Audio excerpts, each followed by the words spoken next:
Hi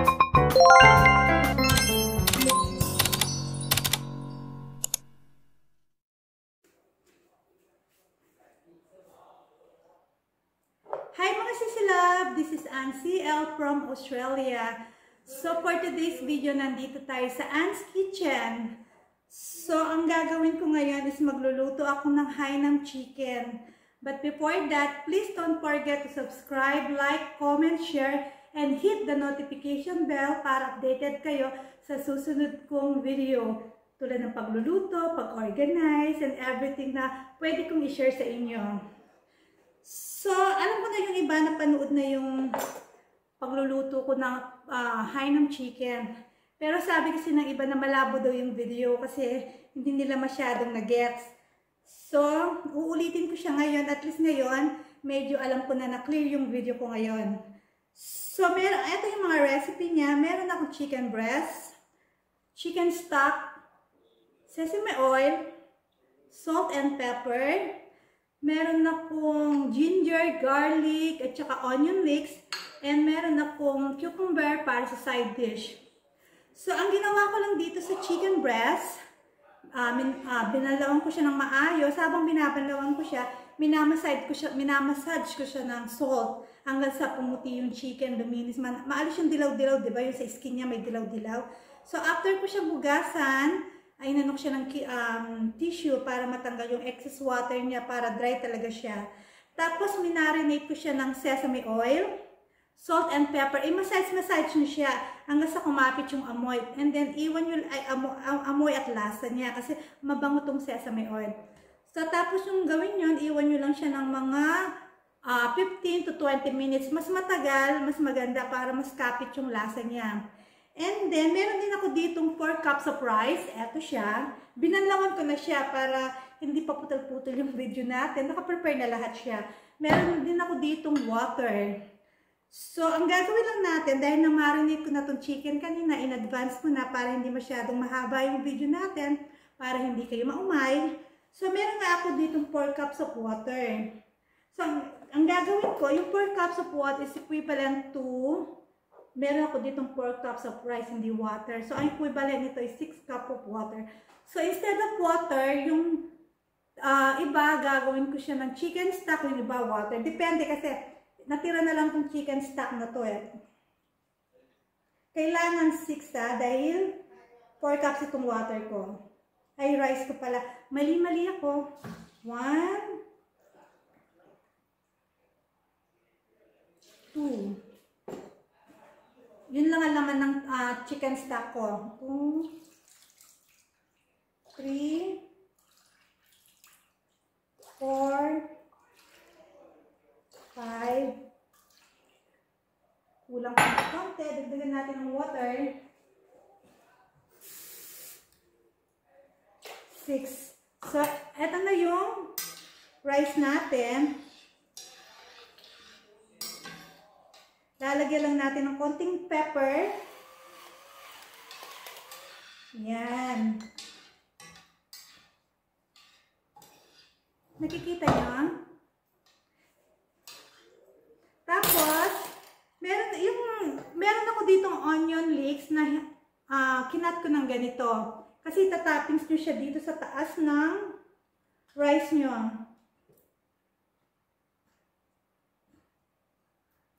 Ayan. Tapos, meron din ginger. Ilalagay nyo rin siya.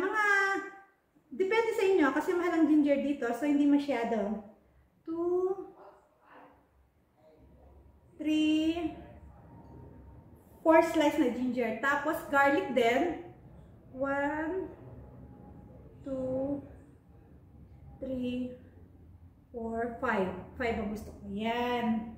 Ayan na yun. Ayan yung kakalabasan niya. Tanggalin natin to para mas makikita nyo. So, ayan na yung yung water niya. Yung rice ko na may chicken stock, ginger, garlic, tsaka onion leeks. And then, ang gagawin lang natin, ipapatong natin yung chicken dito. Yung minarinate natin. Nagugas ako ng kamay So, ayan siya.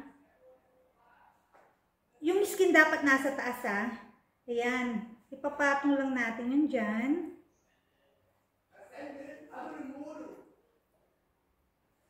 Apat ito kasi hanggang dinner na to eh. Make it sure nakalapad talaga siya. Tapos nito gagawin natin yung sauce. Ayan. So, ayun na siya mga sisi loves. Ganito ang kalalabasan niya. Tapos lalagyan lang natin ng konting sprinkle lang natin ng konti. Yan. Tapos, tatakpan na natin siya. Ilalagay natin siya sa kalan ng yung pinakamahinang-mahinang apoy para hindi nasusunog yung kanin. Okay din to kung sa rice cooker. Pero dahil marami yung chicken ko, hindi siya pwede sa rice cooker. Kaya dito ko siya nilagay sa malaking, ang tawag dito, casserole ko. So, gawa naman tayo ng sauce ngayon. So, ilalagay ko muna to dito. Lulutuin ko muna siya.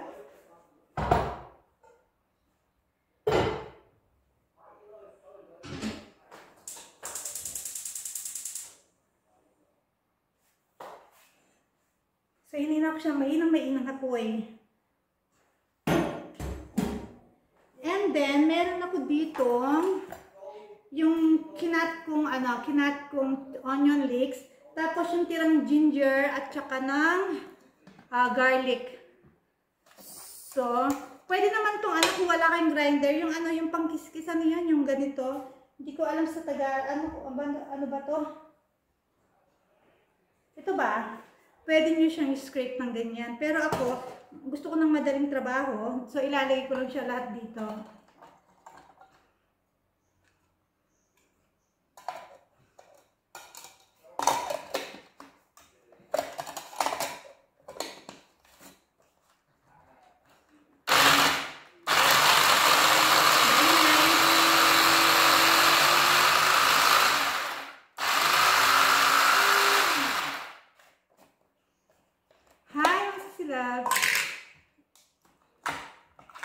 So, ayun na nga siya.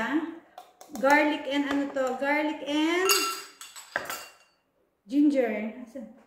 Tapos, ilalagay ko dito siya sa pinag-chop kong onion leeks. Ayan. Ganyan lang kadali ang sauce niya. Depende sa inyo. Tansyahan lang kasi ako kung gusto nyo ng maraming ginger or maraming garlic. Tapos, add sesame oil. Ito lang yung magiging sauce niya. Tapos, ang maganda nito, mahina yung labas niya. So, buksan na lang natin. Pag isi-serve nyo siya, ipapakita ko rin sa inyo mamaya. Maganda kung meron kayong cucumber. Ang sarap nito i-dip sa cucumber.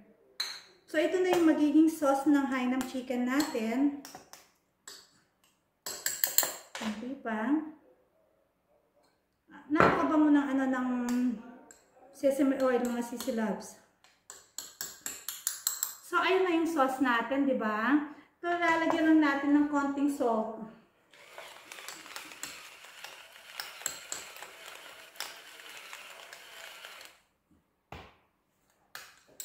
So, ito na yung magiging sauce natin. So, hintay lang natin maluto yung chicken natin. Then, ipapakita ko ulit siya sa inyo later. Diyan lang kayo mga sisi loves.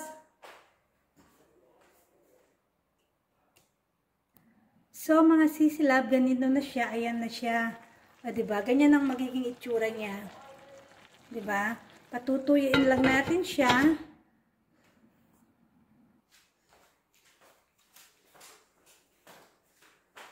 Hi mga sisi love! Welcome back to Anne's Kitchen. So, tapos na yung Hainam chicken natin.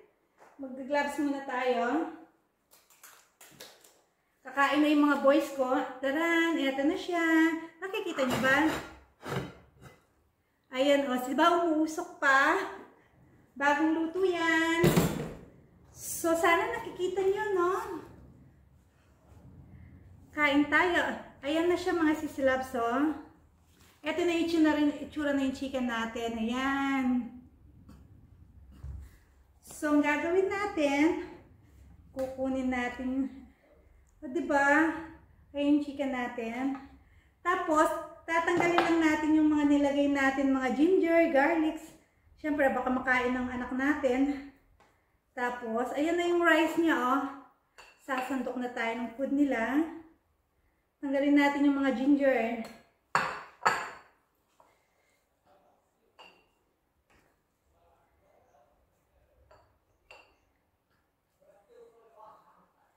Ang bango ng rice. Ang bango.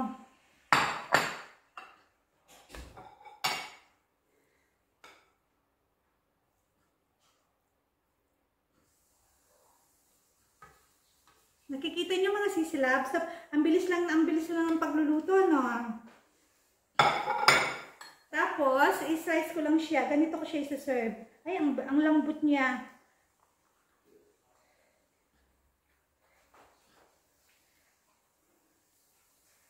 In fairness, sobrang init talaga.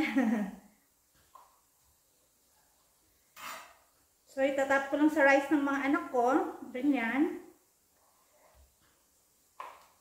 Mainit talaga siya. Dahan-dahan kayo kasi nga, masarap kasi ito pag bagong luto talaga siya. Ayan. Tapos yung sa asawa ko.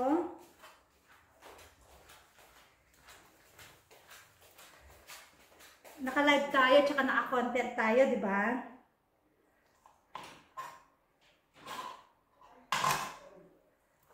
Mainit siya, mainit. Talagang mainit siya.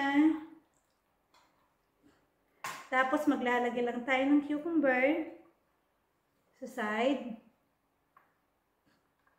Yan yung magiging pagkain nila, lunch nila. Tsaka dinner na rin to kasi mamamalansya ako after nito mga sisilab. Full time ma'am. Tapos, ayan na yung pagkain nila. Tapos, ito yung magiging sauce nila. Ayan. So, ilalagay lang natin yung sauce sa taas. Sila nang bahalang maglagay sa mga sauce nila. So, magiging ganitong kalalabasan ng chicken natin. Ayan mga sisila. Napakasimple. Kung meron kayong tomato, pwede rin nilagay yung tomato dito. Ayan siya. Baka matapon na. Ayan na siya. So, ito yung sa mga anak ko. Ayan. Ito yung kay kuya. Medyo ninadamihan ko ng konti yung kay kuya. Ayan. Tapos sila nang maglalagay ng sauce sa taas kasi minsan sumusobra yung sauce na ilalagay kung baka magalit yung mga boys ko. So, yun lang mga sisilab. Sana, okay na tong video na to. Clear na. I know, clear na kesa dun sa dati. Subukan yung i-serve ito sa mga family nyo na sobrang sarap at sobrang simple. Napakasimpleng ingredient. Chicken breast, ginger, garlic, sesame oil, chicken stock, salt and pepper, yun lang. Sobrang sarap nito. Anyway mga sisila, please don't forget to subscribe, like, comment, share, and hit the notification bell para updated kayo sa susunod kong lulutuin sa pag-organize ko ng gamit. Anything sa video na pwede kong i-share sa inyo. Maraming salamat. This is Ann CL. Bye. Have a lovely day. Tignan natin.